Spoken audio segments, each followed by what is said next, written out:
Everyone, Chris with Clutter Reduction Junk Removal in Palm Beach County, Florida. We are at a senior living facility right now. Tanya is doing something else today, so it's just me, which is fine. I'm used to this stuff.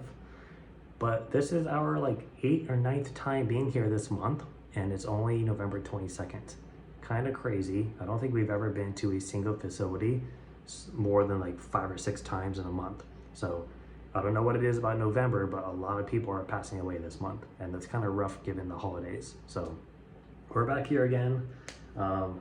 The client has sent me a couple of photos on the phone. I told him I would come out today and give an estimate, and if you're okay with it, we'll do it on the spot. He said, okay. I also have some photos I tried to send on your website, but it wasn't working, which I tried myself and it was fine. So I don't know, maybe if he was trying to send them from here, which the service kind of sucks, and it just wasn't going through. I don't know, but it worked on my end. So he sent me the photos. And I was like, all right, looks like half a truck. We always tack in a little extra time, at least a half hour, give or take, because it's a long ass walk to get out of here and go to where we're parked. So we always tack in a little extra for that. Otherwise we would be here for an additional half hour to 45 minutes at a time, and we shouldn't be. So I sent him over the price and he said, okay, that's fine. And I just got here. Let me show you what I saw photos of, and then let me show you what else is here. So I got photos of all these things kind of individually. They're all spread out. And this. So quoted about half a truck. It's 7 yards, give or take. But that we don't round down, so we round up to 8 yards, which is half a truck. Now, what I didn't see in the photos, this box, the stuff in the kitchen, which not a ton, but it is still more work, more stuff. And closet. Again, nothing crazy, not like a huge walk-in closet, but that is still more stuff to bag up, and that is still more volume. And then there's a bathroom. So we would technically be taking the trash can, the bag, the rack, the bag, the shower chair, and all this little small stuff on the ground, which again, it wasn't included. And it's not a major amount, but it is still extra time, extra volume. Well, I didn't add in more volume because now it kind of helps balance out that half a truck a little better. It's actually probably a yard over, but it's not that big of a deal. But I did tack in extra time. So I tacked in an additional 30 minutes because now not only do I have to bag all this stuff up, but now there's more trips to go down to the truck. So a little bit of a compromise. I sent it over to him, waiting for him to reply. He probably has to check with his wife because it's her mother. So I'll hang out for a little bit. If I don't hear from him, I'll give him a call and kind of try to expedite this a little. But that's just kind of what we're dealing with right now.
Job is complete. We are headed to the dump right now. I'll set aside the wheelchairs and stuff. A couple of things we've learned from the Junk Expo from back in Sonoma County this last October. Number one, try to connect with your community a little bit. we're trying to find sources, and it's actually a pain. So we're probably going to do that on a mild scale, but we are trying to post on Nextdoor to say, hey, we have a fairly good condition or sometimes brand new wheelchair or a walker or an electric scooter if it works and it's clean. And we'll post it on Nextdoor and say, you know, if anyone needs this, message me your address. We'll drop it off either today or tomorrow, sometime that's convenient for us, you know. And that way, because I can't sell medical equipment on Facebook, and I've never used OfferUp, and you can sometimes donate them, but we've actually been turned away quite a few times by Goodwill, Habitat, and Faith Farm because they get so many of them and they don't get purchased fast enough. So and I always see people asking about wheelchairs and stuff, like if they could borrow a wheelchair. And I messaged one guy, I was like, you can just have this one, and when you're done with it, donate it or something. But that's just something that, like, instead of just scrapping them, because that's what we used to do in the past, because we can't donate them, and like at least scrap it, I don't know, instead of throwing it away. I mean, wheelchairs are like $1,000+. Those walkers are like $249. It's crazy. So that's something that we've been trying to do. I had one set aside, and then I got rust water all over it, so we threw it away. But we're trying to do that going forward, and that's something that we learned is, you know, it's a small trait, but I think it'll help out a little bit, especially with Nextdoor. And then the other thing is, we were told that when you upload photos to Google My Business, instead of waiting until you get home at night to upload your photos every day, post it from your job site while you're still there because of geo-tracking through Google. So especially since Google My Business is ran through Google Maps, there's a geo-tracking that will track your thumbprint of where you are uploading from, and that can help with your SEO on Google My Business. I don't know 110% if that's accurate, but it sounded pretty realistic, and that's what we've been trying to do. I'm not 100% accurate with it, but I have been trying more often, so that's been kind of beneficial.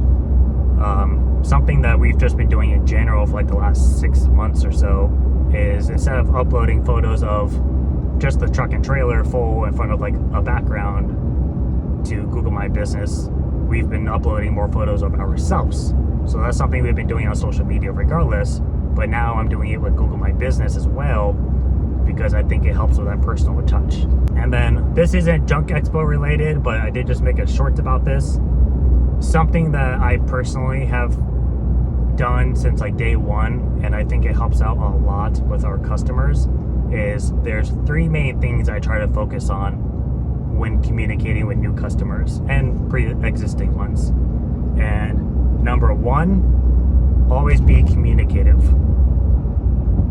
ETA text, calls, check-ins. If we're booked out a couple of weeks, I'll call like halfway there and say, hey, just want to follow up, make sure we're still good for this.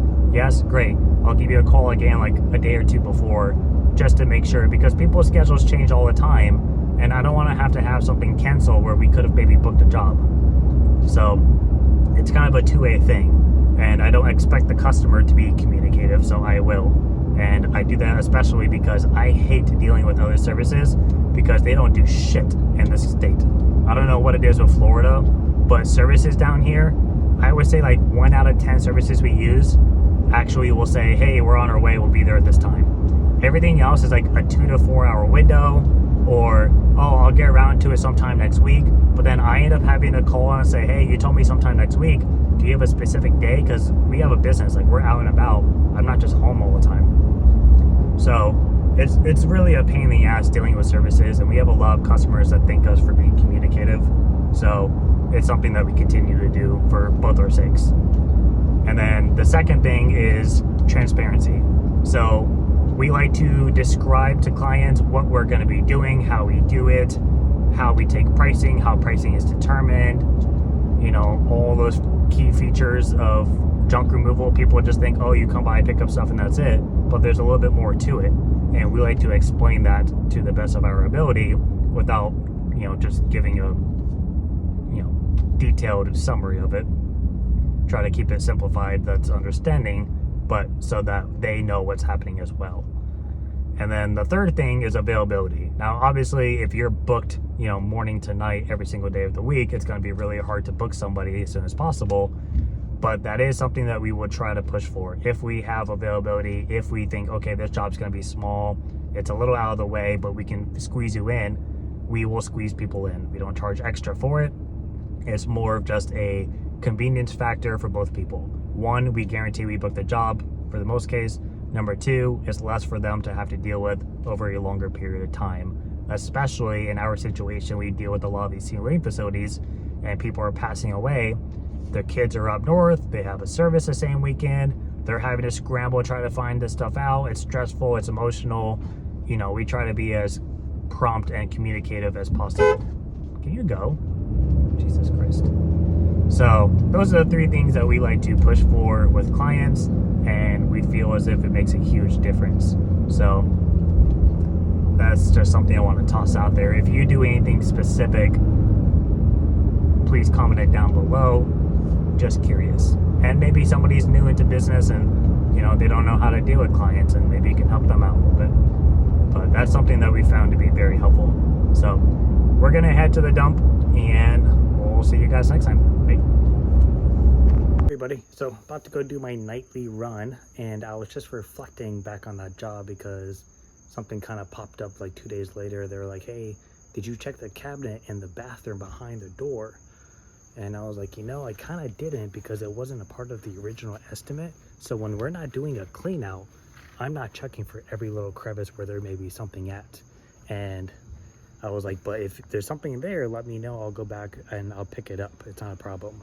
And I feel like I should charge more for that. But at the same time, I'm like, well, it's not our fault per se because it wasn't a part of the original quote. But I do feel as if me personally, I should have checked.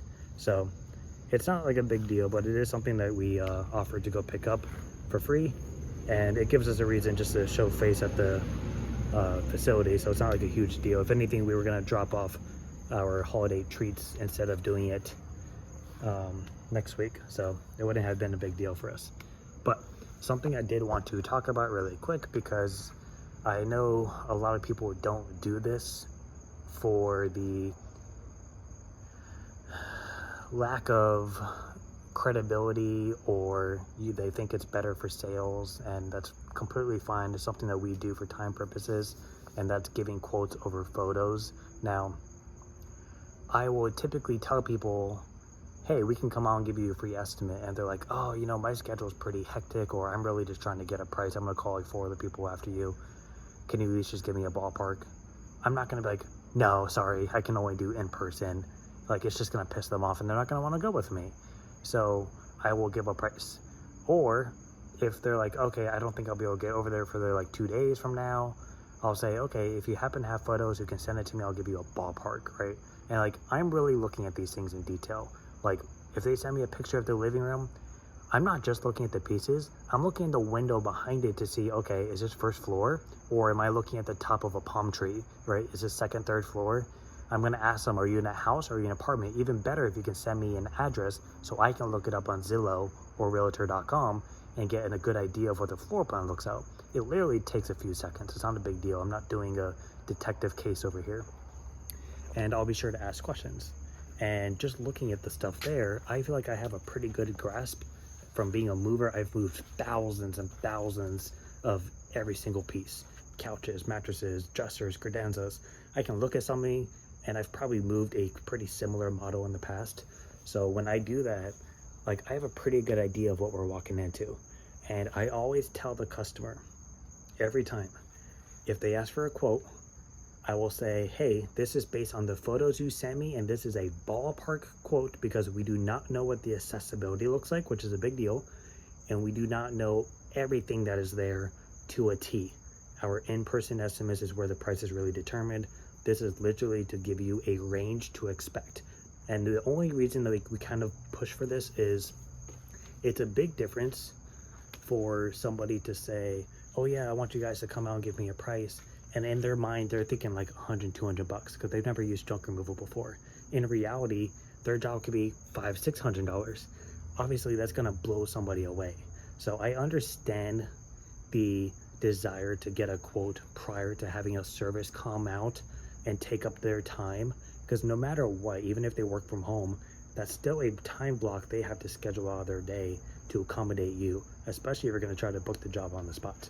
So that's just a couple of things that we like to do when it comes to giving estimates over the phone. And like I mentioned, I always say, hey, this is a ballpark quote.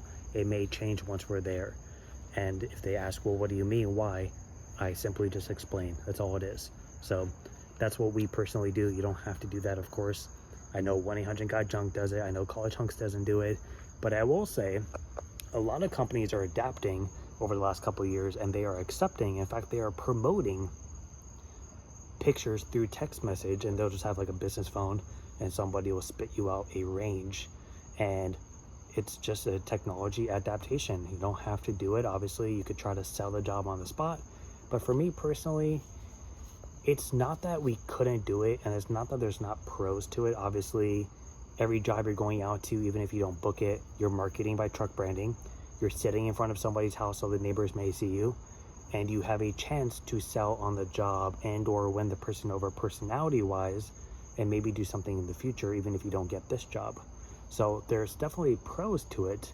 However, it's a lot of time to strictly do in-person estimates unless you're just already out and about all the time anyways, and that's where we kind of aren't. So I don't see the value in it 100%.